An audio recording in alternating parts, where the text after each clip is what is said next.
It was supposed to be the happiest week of my life. The dress was hanging in the closet, ivory lace with a soft train that I had spent months saving for.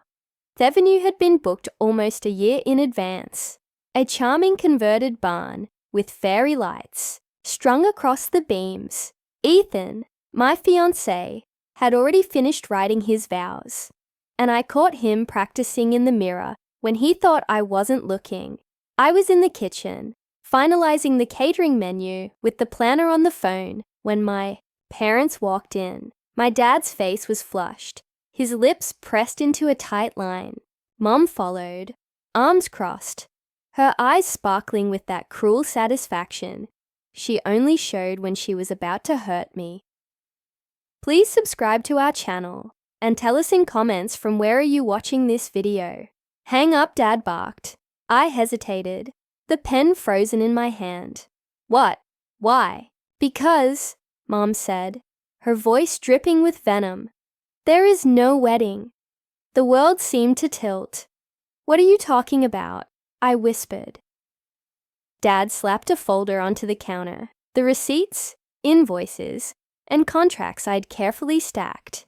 He pushed them toward me with one finger, his smile growing. We're not paying for this circus. It's over. I laughed nervously, thinking maybe it was a sick joke.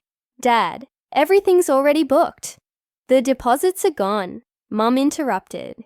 We pulled them, called the vendors, cancelled the whole thing. My throat tightened. You what? Dad leaned closer, his breath hot and bitter.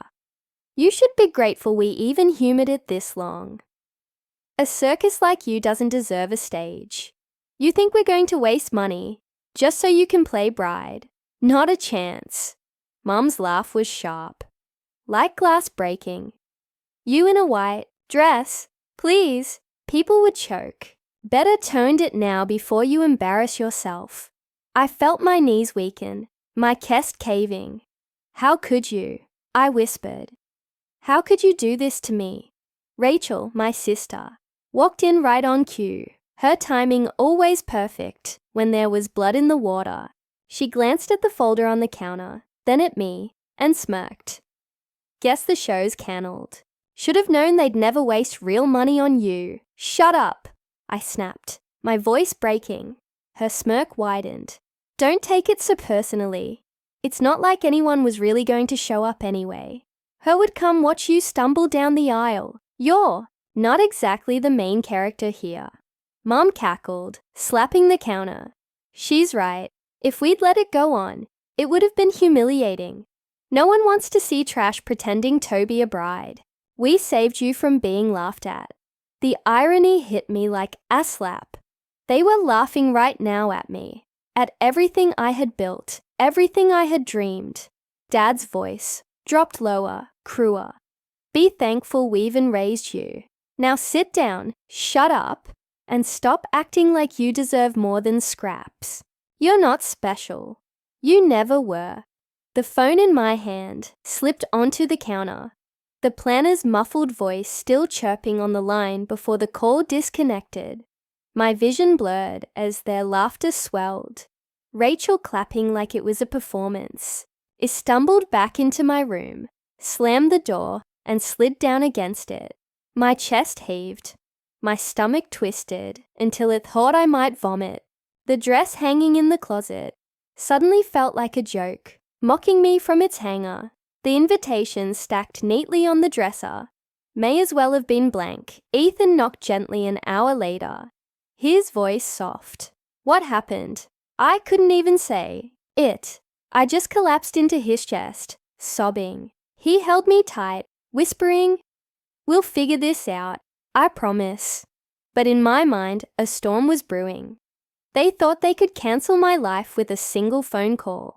They thought they could laugh in my face and walk away clean. No, this time I wasn't just going to survive their cruelty. I was going to make them regret it. The next morning, the house still smelled of their laughter, sour and heavy, like it had soaked into the walls. I couldn't even look at my wedding dress without shaking. I closed the closet door, but it didn't matter. I could still see it in my head, hanging there like a ghost of a future I'd been robbed of. Ethan sat on the edge of the bed, his hands clasped together. "We could still go through with it," he said quietly. "We don't need their money." I wanted to believe him, but I thought of the deposits they had yanked, the vendors they had canned behind my back, the humiliation of calling every single person and saying, "Never mind, it's off." My parents had made sure the wreckage wasn't just financial, it was social too. "No," I whispered. "That's what they wanted. To make me feel small, to make me crawl back and beg, to laugh at me when I choke on the words." Ethan looked at me, his eyes dark with anger, but soft with love. "Then don't give them that satisfaction. Make them choke instead." Those words lit something inside me. A spark faint at first, but growing hotter by the minute. Later that afternoon, while my parents lounged in the living room, and Rachel posted selfies online with captions like, "Big day canned, bigger laughs," I slipped into Dad's study. I knew from years of being their scapegoat, where they hid everything, folders, bank statements, the documents that proved their house of cards wasn't as sturdy as they pretended. I pulled open the desk drawer, and there it was. Overdue mortgage notices, unpaid bills stacked like towers. They weren't as powerful as they pretended. They were drowning, barely keeping their heads above water, and they had dared to cancel my future. I snapped photos of every page, my hands shaking with adrenaline. For the first time, I saw the cracks in their armor. Over the next week, I started playing a different role. I didn't fight. I didn't cry. I didn't argue when they mocked me. I smiled. I nodded. I pretended to shrink. And while they thought I was broken, I was moving pieces quietly into place. Equaled the vendors myself. Confirmed exactly what my parents had said when they canned. Most of them were polite but blunt. "Your parents said you couldn't pay."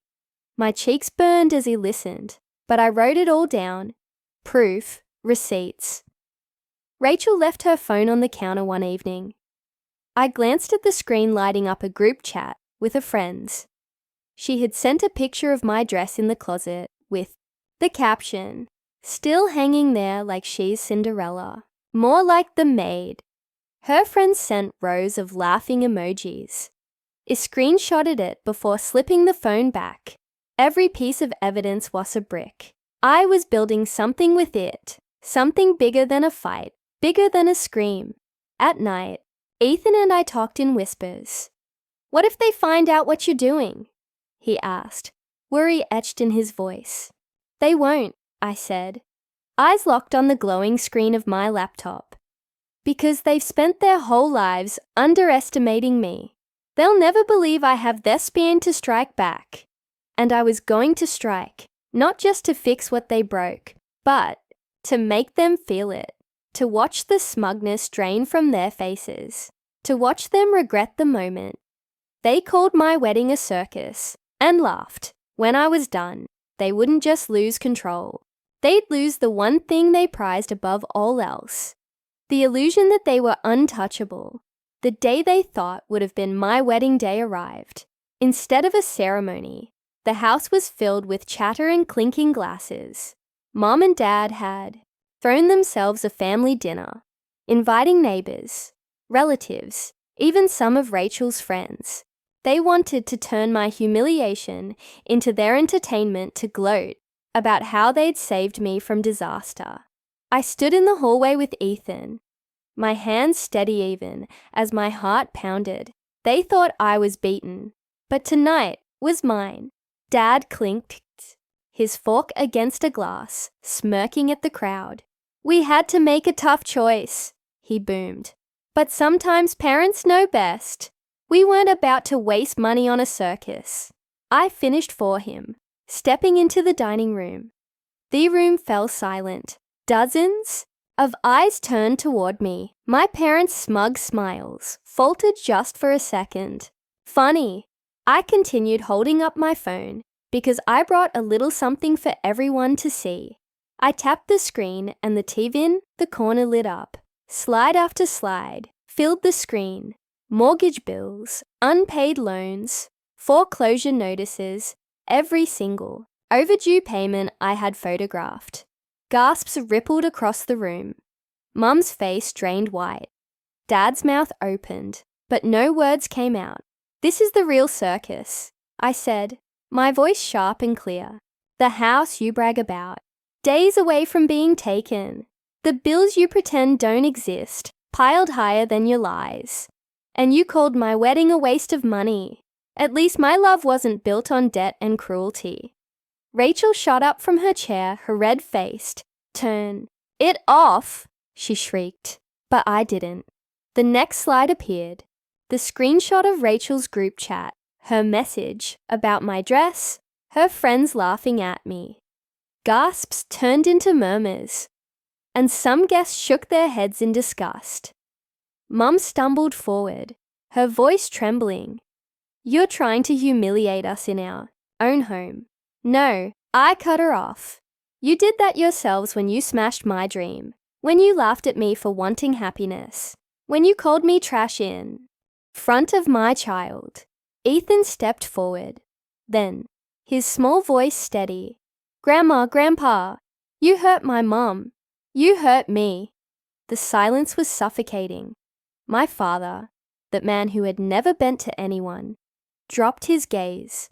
My mother clutched at a wineglass. With trembling hands, Rachel sat frozen. Mascara streaking ass whispers filled the room. One of the neighbors muttered, "So that's the truth." Another shook her head, glaring at my parents. Their empire of fake respect crumbled in minutes. I took a deep breath, my chest rising and falling as the weight of years lifted off me. You wanted me crawling. You wanted me broken. But now the whole world sees you for what you are. I picked up Ethan's hand, turning toward the door. "Enjoy your circus," I said, coldly, "because I'm done being part of it." As I walked out, guests parted like the sea, some murmuring encouragement, some staring in disbelief. Behind me, I heard Mom sob, Dad's growl, Rachel's frustrated scream, the sound of their empire collapsing. Ethan squeezed my hand. "Mom," he whispered, "are they going to be okay?" I looked down at him, forcing a small smile. "That's not our problem anymore. We're free." We stepped out into the night air, leaving the house behind us. A house no longer filled with laughter, but with the ashes of their pride. And for the first time, I didn't feel like the one who lost something. It felt like the one who finally won. Please subscribe to our channel and tell us in comments from where are you watching this video.